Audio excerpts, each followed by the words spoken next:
આજે જે ભાજપની વાત છે, ગુજરાતની ભાજપા સરકારની વાત છે કે ભાજપના રાજમાં ગરીબોનો વિકાસ, પણ આજે જોઈ લોજો ભાજપ સરકારનું આ વહીવટી તંત્ર એક નિરાધાર દલિત વિધવા બહેનનું છાપરું તોડી રહી છે.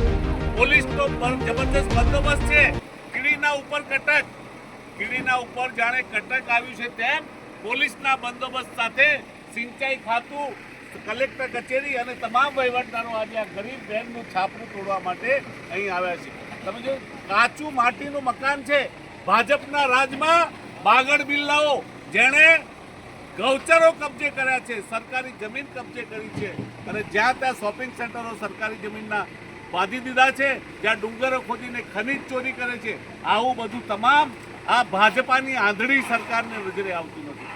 રોકડીના ધંધા કરતા આ ભાજપના ધારાસભ્યો, ભાજપના મિનિસ્ટરો જે ભ્રષ્ટાચાર કરે છે અને રોકડીના ધંધા કરે છે, એવા માણસોને આ ગરીબ બાઈનું છાપરું દેખાતું નથી. પોલીસ તંત્ર હોય, વહીવટી તંત્ર હોય, અને કાચું છાપરું આજે ભાજપના રાજમાં તૂટી રહ્યું છે.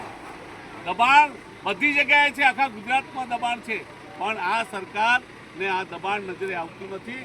અને એટલા માટે આ વિડીયો બનાવીને ગુજરાતની જનતાને વિનંતી કરીએ છીએ કે જોઈ લેજો, હવે ભાજપનું રાજ ફરીથી આવશે તો ગરીબોની આ જ દશા થશે, ગરીબોની હાલત આ જ થશે. એક ગરીબ વિધવા બહેનને જો આ ભાજપની સરકાર, ભાજપનું વહીવટીતંત્ર બક્ષતું ના હોય તો આ આવનારા સમયમાં દલિત, આદિવાસી, બક્ષીપંથ અને તમામ ગરીબોની હાલત આ ભાજપના રાજમાં થવાની છે.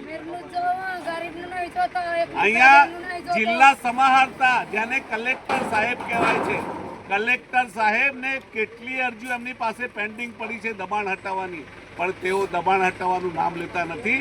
પણ કયા દબાણને વશ આજે આ બહેનનું, ગરીબ વિધવા બહેનનું છાપરું તોડી રહ્યા છે, આ પણ જોવાનું જરૂર છે.